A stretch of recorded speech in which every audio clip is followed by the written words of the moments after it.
जय श्री हरी मित्रांनो, आज आपण बोलणार आहोत त्या एकादशी बद्दल जिच्या दिवशी स्वतः भगवान श्री विष्णूंनी एकादशी देवीची निर्मिती केली। ती आहे उत्पन्न एकादशी, वर्षातील पहिली आणि सर्वात मंगलकारी एकादशी। असं म्हणतात की या दिवशी केलेला उपवास, दान आणि नामस्मरण हे हजारो यज्ञाच्या फळा इतकं पुण्य देतं। या एकादशीच्या पूजनाने विष्णू भक्तांना जन्म मरणाच्या बंधनातून मुक्ती मिळते आणि जीवनात येतो सुख, शांती आणि समृद्धीचा प्रकाश। म्हणूनच हा व्हिडिओ शेवटपर्यंत नक्की बघा, कारण शेवटी मी तुम्हाला सांगणार आहे असे 7 विशेष उपाय जे केल्याने तुमच्या आयुष्यातील दुःख, अडथळे आणि क्लेश कायमचे नाहीसे होतील। तर चला सुरुवात करूया श्री विष्णूंच्या कृपेमुळे उत्पन्न झालेल्या या उत्पन्न एकादशीच्या पवित्र कथेसोबत। हिंदू धर्मात सर्व एकादशी तिथी भगवान विष्णूंना समर्पित आहेत। यापैकी काही एकादशी तिथींना विशेष दर्जा देण्यात आला आहे। उत्पन्न एकादशीचाही यात समावेश होतो। कार्तिक महिन्यातील कृष्ण पक्षातील एकादशी तिथीला उत्पन्न एकादशी म्हणतात। उत्पन्न एकादशीचे व्रत केल्यास व्यक्तीच्या सर्व मनोकामना पूर्ण होतात। या व्रताचे पालन केल्याने भगवान विष्णू सोबत माता लक्ष्मी देखील प्रसन्न होते आणि भरपूर संपत्ती प्रदान करते। तसेच या दिवशी केलेले काही उपाय खूप फायदेशीर ठरतात। या वर्षी उत्पन्न एकादशी 15 नोव्हेंबर 2025 वार शनिवारी येत आहे। उत्पन्न एकादशीचे व्रत करणाऱ्याची भगवान विष्णू कामना पूर्ण होते। तसेच उत्पन्न एकादशीचे व्रत आणि विधीनुसार पूजा केल्याने व्यक्तीची सर्व पापे नष्ट होऊन मोक्ष प्राप्त होतो। तर आता उत्पन्न एकादशीला कशी पूजा करावी? उत्पन्न एकादशीच्या दिवशी सकाळी लवकर स्नान करून स्वच्छ वस्त्र परिधान करावे। पिवळ्या रंगाचे कपडे घालणे फार शुभ मानले गेले आहे। जर तुम्ही उपवास करत असाल तर देवासमोर हात जोडून उत्पन्न एकादशीला व्रत करण्याची प्रतिज्ञा घ्यावी। त्यानंतर चौरंगावर भगवान विष्णूंची मूर्ती किंवा फोटो स्थापित करावा। त्यानंतर श्रीहरीला फळे, फुले, धूप, दिवे आणि नैवेद्य अर्पण करावे। तसेच भगवान विष्णूला दूध, दही, तूप, मध आणि साखरेचे पंचामृत अर्पण करावे। भगवान विष्णूला तुळशीची मंजुळा अवश्य अर्पण करावी। हे लक्षात ठेवा, विष्णूजींना तुळशीची खूप आवड आहे। संध्याकाळी भगवान विष्णूंची पूजा करा आणि तुळशीच्या रोपाजवळ तुपाचा दिवा लावा। तसेच विष्णू सहस्रनाम आणि श्रीहरी स्तोत्राचे पठण करावे। शक्य असल्यास विष्णू मंदिरात जाऊन दर्शन घ्यावे। द्वादशी तिथीला सात्विक भोजन करून उत्पन्न एकादशीचा उपवास सोडावा। आता बघूया उत्पन्न एकादशीची कथा। उत्पन्न एकादशीचे महात्म्य भविष्योत्तर पुराणामध्ये भगवान श्रीकृष्ण आपला सखा अर्जुनाला सांगतात। नैमिषारण्यामध्ये जमलेल्या सर्व ऋषींना सूत गोस्वामी सांगतात, भगवान श्रीकृष्णांनी अर्जुनाला सांगितल्याप्रमाणे जो कोणी सर्व नियमाचे पालन करून एकादशी व्रत करतो त्यास या जन्मी आनंद प्राप्त होतो, तर पुढच्या जन्मात वैकुंठ लोकाची प्राप्ती होते। एकदा अर्जुनाने भगवान श्रीकृष्णांना विचारले, हे जनार्दन, एकादशीस पूर्ण उपवास केल्याने अथवा केवळ रात्री खाल्ल्याने अथवा केवळ दुपारी प्रसाद ग्रहण केल्याने कोणते फळ प्राप्त होते? त्यावेळी भगवान श्रीकृष्ण म्हणाले, हे अर्जुना, हेमंत ऋतूच्या प्रारंभी मार्गशीर्ष महिन्यातील कृष्ण पक्षाच्या एकादशीस उपवास करावा। पहाटे लवकर उठून हे व्रत धरावे। दुपारी स्नान करून स्वतःला शुद्ध करावे। स्नान करताना अशाप्रमाणे प्रार्थना करावी, अश्वक्रांते रथक्रांते विष्णुक्रांते वसुंधरे मृत्युके हर मे पापम यन्माया पूर्व सन्निधम। याचा अर्थ अशाप्रमाणे आहे, हे अश्वक्रांते, हे रथक्रांते, हे विष्णुक्रांते, हे वसुंधरे, हे मृत्युके, हे धरणी माते, गत जन्मातील माझा सर्व पापांचा नाश कर, जेणेकरून मी उच्च ध्येयाची प्राप्ती करू शकेल। त्यानंतर भगवान श्री गोविंदाची पूजा करावी। एकदा देवराज इंद्र सर्व देवता समवेत भगवान श्री विष्णू जवळ गेले आणि त्यांनी अशाप्रमाणे प्रार्थना केली, हे जगन्नाथ, हे पूर्ण पुरुषोत्तम भगवंत, कृपया आमचे प्रणाम स्वीकारा। तुम्ही सर्वांचे आश्रय आहात, तुम्हीच सर्वांचे माता पिता आहात, तुम्हीच सर्वांचे सृजना, पालन आणि विनाश करणारे आहात। तुम्ही धरणीचे, आकाशाचे, त्याचप्रमाणे सर्व ब्रह्मांडाचे हित करणारे आहात। आपणच स्वतः ब्रह्मा, विष्णू आणि महेश आहात। आपणच सर्व यज्ञांचे, तपस्यांचे आणि वैदिक मंत्राचे स्वामी तथा भोक्ता आहात। या संपूर्ण विश्वामध्ये अशी कोणतीही चराचर वस्तू नाही की ज्याच्यावर तुमचे नियंत्रण नाही. या विश्वातील संपूर्ण चराचर वस्तूंचे तुम्ही स्वामी तथा नियंत्रक आहात. हे पूर्ण पुरुषोत्तम, हे देवेश्वर, हे शरणागत वत्सल्य, हे योगेश्वर, सर्व देवतांना दानवांनी स्वर्गातून पळवून लावले आहे. त्यामुळे त्यांनी आपल्या चरणकमळाची शरण घेतली आहे. कृपया त्यांचे रक्षण करा. हे जगन्नाथा, आमचे स्वर्ग लोकातून या भूतलावावर पतन झाले आहे आणि आम्ही या दुःखाच्या प्रचंड सागरामध्ये पडलो आहोत. कृपया आमच्यावर प्रसन्न व्हावे. अशा प्रकारे इंद्राकडून दयनीय प्रार्थना ऐकल्यावर भगवान श्रीहरी विष्णूंनी विचारले, असा कोण अजिंक्य दानव आहे ज्याने देवतांना देखील पराजित केले आहे? त्याचे नाव काय आहे? त्याच्या शक्तीचे स्रोत काय आहे? हे इंद्रा, कोणताही भय न ठेवता तू मला पूर्ण माहिती दे. इंद्राने सांगितले, हे देवेश्वर, हे भक्तवत्सल्य, हे पुरुषोत्तम, देवतांना भय आणि चिंता निर्माण करणारा नंदी जंग नावाचा असुर ब्राह्मण कुळामध्ये जन्मला होता. त्याला त्याच्याप्रमाणे बलशाली आणि कुप्रसिद्ध मूर नावाचा मुलगा आहे.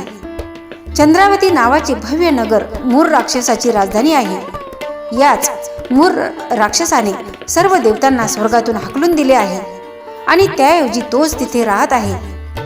इंद्र, अग्नी, चंद्र, वरुण, यम, वायू आणि ईश या सर्वांचे अधिकार देखील त्यानेच बळकावले आहेत. आम्ही सर्व देवता मिळून देखील त्याचा पराजय करू शकलो नाही. हे श्री विष्णू, कृपया त्याला ठार मारून आपण देवतांचे रक्षण करावे. इंद्राचे असे शब्द ऐकल्यानंतर देवतांना त्रास देणाऱ्या त्या मूर राक्षसाचा श्री विष्णूंना राग आला आणि ते म्हणाले, हे देवराज, मी स्वतः त्या शक्तिशाली दानवाचा वध करेन. आता तुम्ही सर्वजण चंद्रावती नगराकडे चला. त्यानंतर सर्व देवता भगवान श्री विष्णूंनी सांगितल्याप्रमाणे चंद्रावती नगरीस परतले. एकीकडे सर्व देवता अनेक प्रकारची आयुधे प्राप्त करीत होते. दुसरीकडे मूर राक्षस असंख्य राक्षस सेने समवेत युद्ध करण्यासाठी गर्जना करीत होता. दानवांच्या प्रचंड आघातामुळे सर्व देवदेवता प्रथमच स्वैरभैर झाले. परंतु आता भगवान श्री विष्णूंच्या नेतृत्वाखाली निर्भयपणे देवतांना रणभूमीवर आलेले पाहून दानव प्रचंड क्रोधित झाले. भगवंतांनी सर्व असुरांचा पराभव केला, परंतु मूर राक्षसाला पराजित करणे अवघड वाटू लागले. अनेक अस्त्राशस्त्राचा उपयोग करून देखील भगवंत मूर राक्षसाला मारू शकले नाहीत. जवळजवळ 10 सहस्र वर्ष दोघांनी बाह्ययुद्ध केले. सरतेशेवटी असुराचा पराभव करून भगवंत बद्रिका आश्रमास परतले. बद्रिका आश्रमामध्ये हेमवती नामक गुहेमध्ये विश्रांती घेण्यासाठी त्यांनी प्रवेश केला. भगवान श्रीकृष्ण पुढे म्हणाले, हे अर्जुना, त्या असुराने गुहेपर्यंत पाठलाग केला आणि गुहेमध्ये प्रवेश केला. श्री विष्णूंना झोपलेले पाहून ठार मारण्याचे त्याने ठरवले. त्याच वेळी त्यांच्या शरीरातून एक तेजस्वी कन्या बाहेर आली. तिच्या अनेक हातामध्ये अनेक शस्त्रे होती. तिने त्या राक्षसाशी बराच वेळ युद्ध केले आणि त्याचा वध केला. त्यानंतर भयाने व्याकुळ होऊन सर्व दानव पाताळ लोकामध्ये पळाले. जेव्हा भगवंत उठले तेव्हा त्यांनी मूर राक्षसाचे मृत शरीर पाहिले आणि त्यांच्या समोर हात जोडून उभी असलेली कन्या देखील पाहिली. तिला पाहिल्यानंतर भगवंतांनी आश्चर्याने विचारले, तू कोण आहेस? त्या देवीने उत्तर दिले, हे भगवान, मी आपल्या शरीरापासून उत्पन्न झाली आणि मी या असुराचा वध केला आहे. तुम्ही निद्रस्त असलेले पाहून याने तुमचा वध करण्याचा प्रयत्न केला, त्यामुळे मी याला ठार मारले. भगवान श्री विष्णू म्हणाले, हे देवी, तुझ्या या कृतीमुळे मी अतिशय प्रसन्न झालो आहे. तुझ्या इच्छेला येईल तो वर माग. ज्यावेळी त्या देवीने वरदान मागितले त्यावेळी भगवान श्री विष्णू म्हणाले, तू माझी आध्यात्मिक शक्ती आहेस आणि तू एकादशीच्या दिवशी उत्पन्न झाल्याने तुझे नाव एकादशी होईल. जो कोणी एकादशीचे व्रत करेल त्याला अक्षय सुख प्राप्त होईल. त्या दिवसापासूनच हा एकादशीचा दिवस या जगामध्ये पुण्य झाला आहे. हे अर्जुना, जो कोणी या व्रताचे पालन करतो त्यास मी उच्च गती प्रदान करतो. हे अर्जुना, एकादशी आणि द्वादशी एकाच दिवशी असेल तर ती एकादशी सर्वोच्च मानली जाते. एकादशीच्या दिवशी मैथून, अन्नधान्य, मद्य, मांस, जेवणासाठी कास्याचे भांडे, शरीराला तेल लावणे त्याज्य आहे. जो कोणी याची महात्म्य ऐकून या व्रताचे पालन करतो त्यास अधिक फल प्राप्त होते. मित्रांनो, उत्पन्न एकादशीच्या दिवशी आपल्याला हे 7 उपाय करायचे आहे. हे उपाय केल्याने श्री विष्णू स्वतः तुमच्या जीवनात सुख, समृद्धी आणि समाधान आणतात. या दिवशी केलेला प्रत्येक जप, प्रत्येक दान आणि प्रत्येक दिवा तुमच्या भविष्याचा प्रकाश बनतो. म्हणूनच उत्पन्न एकादशीला या 7 उपायाचं पालन करा आणि श्री विष्णूच्या चरणी स्वतःला समर्पित करा. चला तर ते उपाय कोणते आहे बघूया. मित्रांनो, पहिला उपाय आपल्याला असा करायचा आहे. या दिवशी सकाळी स्नानानंतर पितळ किंवा तांब्याच्या दिव्यामध्ये तुपाचा दिवा लावावा आणि विष्णू समोर ओम नमो भगवते वासुदेवाय हा मंत्र 108 वेळा जप करायचा आहे. यामुळे आयुष्यातील अडथळे नाहीसे होतात आणि धनलाभाचे योग तयार होतात. दुसरा उपाय आपल्याला अशाप्रमाणे करायचा आहे. या दिवशी श्री विष्णूंना तुळशीपत्र अर्पण करावे. अत्यंत फलदायी असते.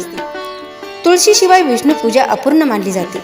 या उपायाने घरातील नकारात्मक ऊर्जा नष्ट होते आणि घरात सौख्य, शांती टिकून राहते. मित्रांनो, तिसरा उपाय आपल्याला असा करायचा आहे. या दिवशी 7 प्रकारचे धान्य दान करायचे आहे. यामुळे पितृदोष दूर होतो आणि घरात कधी अन्नाची कमतरता राहत नाही. चौथा उपाय आपल्याला असा करायचा आहे. उत्पन्न एकादशीच्या दिवशी गरिबांना कपडे, अन्न किंवा द्रव्य दान करणे महादान समजले जाते. या दानाने कर्मदोष नष्ट होतात आणि जीवनात श्री विष्णूंची कृपा कायम राहते. पाचवा उपाय आपल्याला असा करायचा आहे. या दिवशी विष्णू सहस्रनाम, विष्णू स्तोत्र किंवा श्रीमद भगवद्गीतेचे वाचन करावे. यामुळे बुद्धी शुद्ध होते आणि मन स्थिर राहते. सहावा उपाय आपल्याला असा करायचा आहे. श्रीहरी विष्णूला पिवळी फुले आणि पिवळा प्रसाद फार आवडतो. पिवळा रंग विष्णूचा आवडता आहे. त्यामुळे या दिवशी श्रीहरी विष्णूला पिवळी फुले, पिवळा वस्त्र आणि बेसन लाडूचा नैवेद्य अर्पण करावा. याने श्री विष्णू तुमच्यावर प्रसन्न होतील आणि सर्व अडचणी दूर करतील. आता 7वा उपाय आपल्याला असा करायचा आहे. उत्पन्न एकादशीच्या रात्री भगवान विष्णूचं नामस्मरण, भजन किंवा कीर्तन करत जागरण करा. असं केल्याने जीवनातील अंधकार नाहीसा होतो आणि तुमचं मन भगवत प्रेमाने उजळून निघतं. तर मित्रांनो, हे उपाय सोपे आहेत. उत्पन्न एकादशीच्या दिवशी अवश्य करा आणि विष्णूंची कृपा मिळवा. तर मित्रांनो, उत्पन्न एकादशी ही फक्त उपवासाची नव्हे तर आत्मजागृतीची एक संधी आहे. या दिवशी आपण केलेला जप, ध्यान आणि दान हे थेट श्रीहरी विष्णूपर्यंत पोहोचतं. ज्याने या दिवशी श्रद्धेने उपवास केला त्याला आयुष्यात सुख, आरोग्य आणि मोक्षाचं फळ प्राप्त होतं. म्हणूनच या एकादशीला आपल्या मनातील नकारात्मक विचार, दुःख आणि चिंता यांचा त्याग करून भगवान श्रीहरी विष्णूंच्या चरणी शरण जा. त्यांचं नामस्मरण तुमचं जीवन बदलून टाकेल. जर तुम्हाला हा व्हिडिओ आवडला असेल तर तो जास्तीत जास्त लोकांपर्यंत शेअर करा. चॅनलवर कुणी नवीन असाल तर चॅनलला सबस्क्राईब करा. या व्हिडिओला लाईक करायला विसरू नका. भेटूया पुढील अशाच भक्तिमय व्हिडिओमध्ये. तोपर्यंत जय श्री हरी, जय श्री कृष्ण. ओम नमः शिवाय. जय एकादशी माता.